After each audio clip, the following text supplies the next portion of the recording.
Hey guys, this is Mel, and I'm here to talk about Arrow, 2 episodes. Episode 605, titled Deathstroke Returns, which premiered Thursday, November 9, 2017 on the CW, as well as 606, titled Promises Kept, which premiered Thursday, November 16, 2017 on the CW. I'm recording on November 22nd. With that all said, guys, huge spoiler alert. If you haven't seen the 2 episodes already, please go do so first, then come back and see what I have to say about these episodes. Otherwise, my other video reminders are up on screen. Take a moment to look over those. Just a warning, guys, if the audio sounds a little different, it's because my headphone mic broke, so I'm just full on, it's like I'm on speaker right now. It's really weird. This is my second attempt because of that stupid mic that I'm recording this recap. With that said, let's try 15-minute clock, and let's begin with what happened in this episode. So, timeline-wise, 605, I'm pretty sure it starts the day after 604, since 604 ended with Oliver getting the call from Slade about needing to meet up and needing his help. So however long it takes for Oliver to meet up with Slade after that call, that's when 605 takes place. 606, on the other hand, continues straight from where 605 ended off. Now, the huge episode reminder I have to say for the two of them is because both episodes feature Slade Wilson, Deathstroke. It's kind of a two-part storyline for him in regards to finding his son. Now, the episode breakdown, or the storylines, if you will, there's two distinct ones in each episode. For 605, you have Slade's search for his son, and then the second one is set in Star City with the vigilante named Vigilante hitting the streets once again. In 606, we have Slade making a choice during his quest to find his son, and the second one, storyline, back in Star City, introduces the new street crime boss named Dragon, who is dealing with experimental drugs. So with 605 storyline, Slade's search for his son has him recruiting Oliver to help him with a diplomatic rescue for his son, knowing that he doesn't want to bring Oliver back into the way of the vigilantes, I guess you can say. Also, it turns out that Slade's son is the leader of a group called the Jackals, which is known for being the best of the worst. Included in this little storyline is the character Highlander. He's one of Slade's contacts, but he's played by Chris Holden Reed, as I know him as Dyson from the show Lost Girls. So it's great to see him again on screen. But second storyline for 605 was Vigilante being unmasked as Dina Drake's old partner Vincent. He became a metahuman during the particle acceleration explosion. During that time, instead of being shot in the head and being killed, he managed to get the ability to heal. So his skin is pretty much indestructible. You kind of think of him as Wolverine in regards to his regeneration ability. So there's that. Because of this, Dina has conflicting views, because on the one hand, she hates the vigilante, but on the other hand, the man under the mask is showing some behaviors that her old partner, her old love, used to show. So she's kind of conflicted on where she should lie when it comes to how to deal with vigilante. Now, 606's storyline, and we continue with Slade trying to make a choice in regards to his son. We find out that Joe is leading the Jackals, as I said, and they live with the code of no witnesses are left behind, so they kill anyone that they deal with. We find out that Joe grew up to emulate Deathstroke and to kind of copy him in a sense. We find out that as a boy, Joe saw Slade kill a Chinese spy, and then he made his own first kill 6 months later. So there's that. It definitely leads Slade trying to figure out what exactly is to do after all this time. He's trying to find his son, and yet this is who he comes back to, type of thing. Now, back in Star City with the second storyline is Dragon, a.k.a. Ricardo Diaz, is the new crime boss behind the experimental steroid that Diggle has been taking for his tremors. Apparently, it is an illegal street drug, and it's being used by 3D printers that are synthesizing these new drugs and trying to get them on the street. So the Arrow team is trying to figure out how exactly to stop him and take him down, while Diggle is trying to deal with the fact that this is a guy who's providing him with the drug that's allowing him to stay on the streets as Green Arrow. So there's that. Moving on to flashbacks, though. Flashbacks, again, are solely centered around Slade. So the first one is shown in 605, which is dated 13 years ago, where it shows Slade and Joe on a camping trip together. Joe is just like a little boy, maybe like in his preteen years, maybe. And on this camping trip, it's a cover for Slade as he tries to find a Chinese spy who knows the whereabouts of Yao Fei. Again, leading him to Lian Yu. He kills the spy, and then in 606, we find out that Joe actually saw Slade do this. And 606 flashbacks deals with Mira Cruz, Slade's return from the island. So 7 years ago, him waking up in the hospital with Joe to greet him. 6 years ago, so a year after that, we see Slade training with Joe, and then this is where he starts getting hallucinations of Shadow. And then 5 years ago, so another year later, we see Miracruz Slade going berserk when he hears the news that Oliver has returned from the dead, and with Shadow taunting him over the fact that you haven't kept your promise, you need to fulfill that and all that.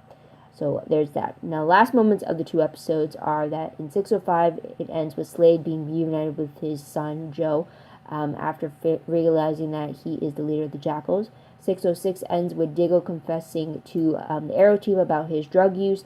The team consisting of Curtis, Renee, and Dina.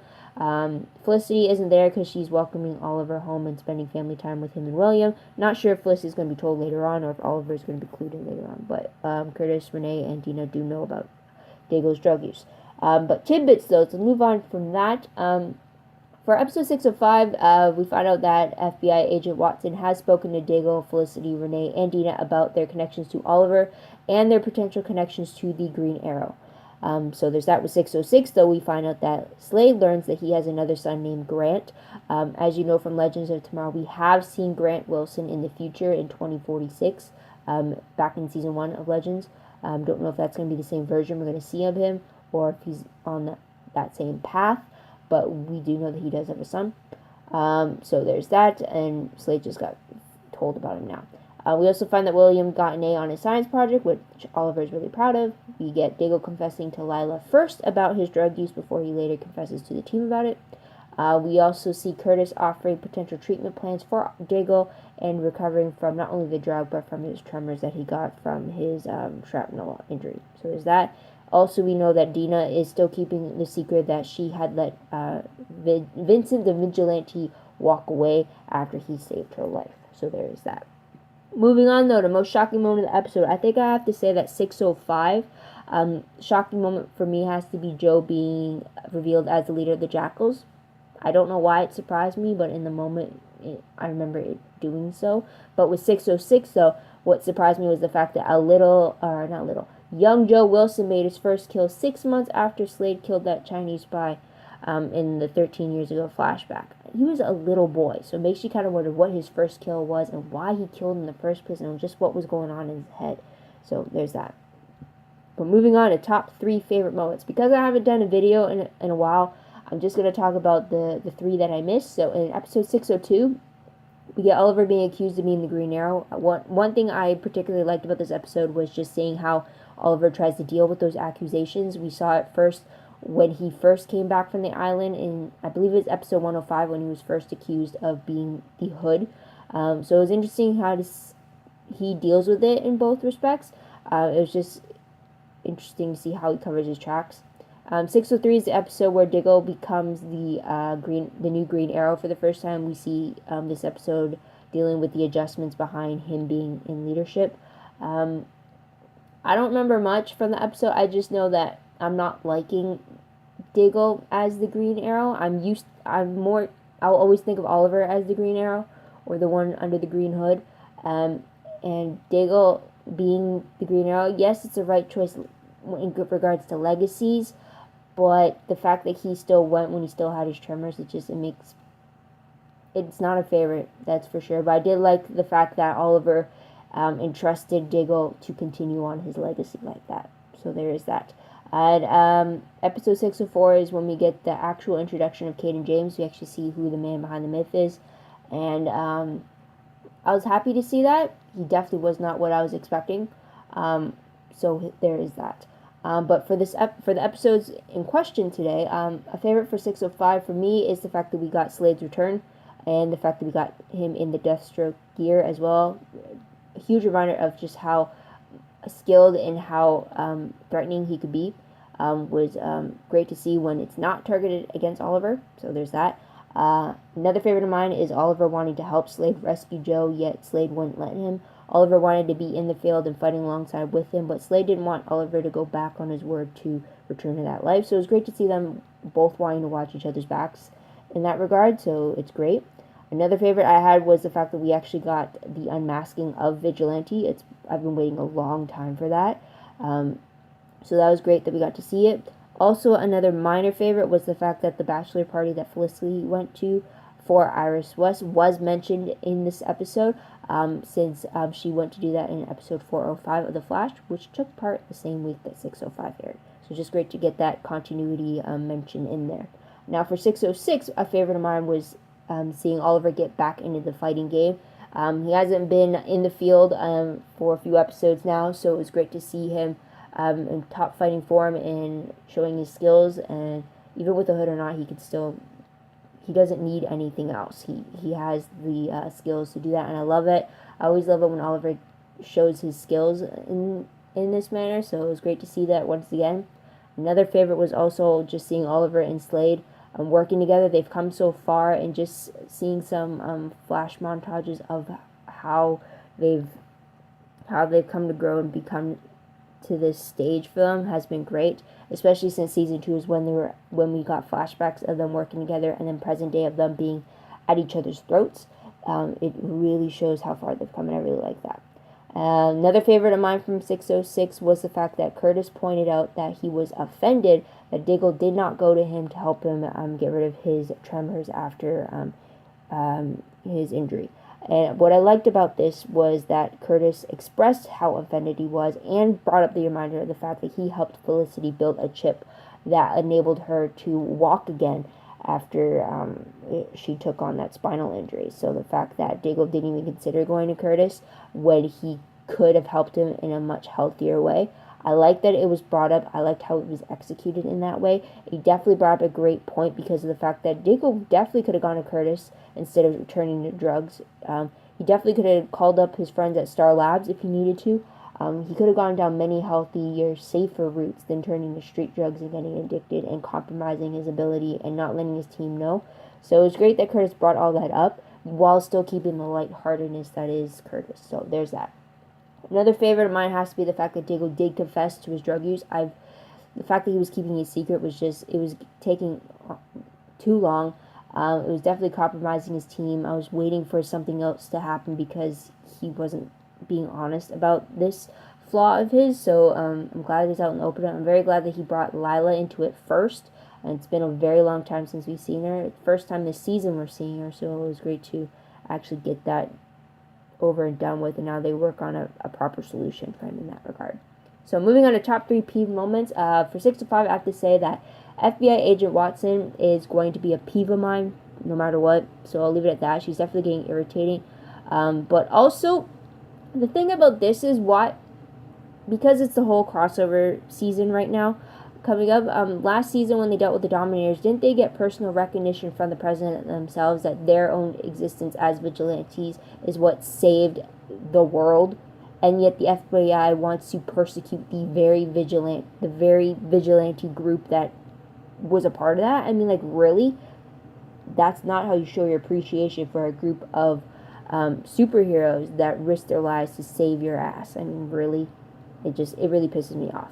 And then another peeve of mine is the fact that Oliver is still not the Green Arrow. Again, it's going to take a very long time. And I understand why he did it. I mean, he did it to give William peace of mind and the fact that he doesn't have to worry about his father going out on the streets to save the city and he may not come back.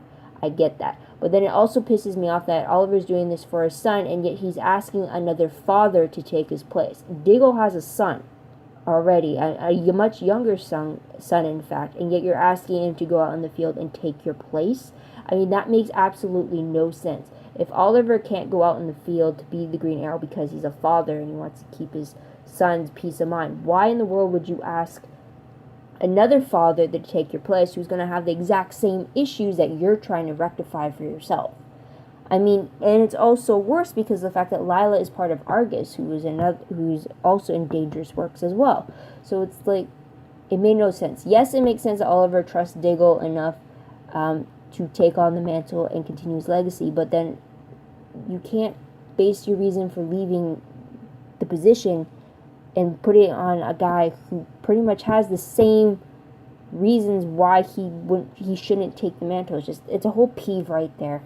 And I'll leave it at that. When it comes to 606, I don't remember any peeves of mine. It's been a week. Nothing really stands out, if I can remember correctly. But, yeah. So I'll leave it at that. But what moment will I remember most when I look back on this episode? the return of Slade Wilson for sure. That's a huge thing for both of them, so I'll leave it at that. And just FYI, guys, if you hear a fan in the background, I'm so sorry. That's what happens when you don't have a mic attached to your phone to record. It takes up other outside noises as well. But anyways, moving on to random questions. I have a few for 605. So first one being, are we going to see a love-hate thing going on between Dina and Vincent? I'm sensing some kind of forbidden connection type of thing going on, but I'm wondering if they're going to go down that route, since she is still keeping it a secret from the team. So there's that. Another question being, well, it was about Diggo's drug problem, but they kind of got answered in 606, so I'll leave it at that. But the third question being, any chance that Caden James is Elena's father or a relative, perhaps? I know originally when they introduced Caden James, the name, I kind of assumed that maybe he was younger, maybe he was in a relationship with Elena and they just didn't see eye to eye anymore, kind of like a Felicity Cooper type of thing. But now that he was an older gentleman, I'm wondering if maybe it's a family thing going on. I don't know. They definitely are at odds with each other right now, though. So there's that for 605. For 606, the only question I had, that if Joe truly escaped, then will there be a possibility of him being a problem later on? Will he come back and target William to get revenge against Aller for turning his father against him, or what? I definitely don't think that this will be the end of Joe for us. Or will he go and get his brother and turn him against him? I don't know. But there's that. But moving on to predictions very quickly. Based off the promo for 607, it looks like Oliver gets arrested, and it looks like we see the return of Black Siren and Caden James again. Based off the synopsis, though, for 607, it reads that Oliver celebrates Thanksgiving with his family, but the happy moment is interrupted. Meanwhile, Black Siren returns to wreak havoc on the holidays. None of which sounds good. I still want to update about Thea, especially when it's Thanksgiving. It's all about family and whatnot. So there is that. But otherwise, I have no predictions about that upcoming episode, but it is a week away from the crossover event happening. Because of that, the official first trailer for the Crisis on Earth X crossover event was put online after Supergirl this week. It's 2 minutes long. Go watch it. It's absolutely epic. I love it. And then they released another one that's a minute long today. So go check that out as well. It truly has me pumped for the event. Again, it starts on Monday. It continues on Tuesday of next week. So yeah, I'm definitely, my next Arrowverse video will be covering the crossover event. So just be on the lookout for that. But with that all said, guys, what did you guys think of these 2 episodes? What did you guys like about it? What do you think is going to happen next? Let me know in the comments down below if you tell me your thoughts, theories about all that. Also, don't forget to like this video, subscribe to my channel, and check out my other videos if you haven't done so already. If you want, check out my Tumblr page. The link for that is down below. I read blog promos, web clips, quotes, gifs, synopses, news, all that good stuff, all found in one place, so go check it out. It's also connected to my WordPress account. The link for that is down below. Work in progress, but more organized, but go check that out as well. But otherwise, guys, that's pretty much it. So thank you so much for tuning in. Thank you so much for your patience. Sorry for the rambling, but I hope you come back and see what I have to say about the crossover event. I'm truly excited for that, guys. So with that said, thanks again. Happy Thanksgiving to all the Americans watching this. Careful for Black Friday if you have that wherever you are, guys. But until next week, this is Mel. Wish you all a great day, great week, wherever you are. Bye for now.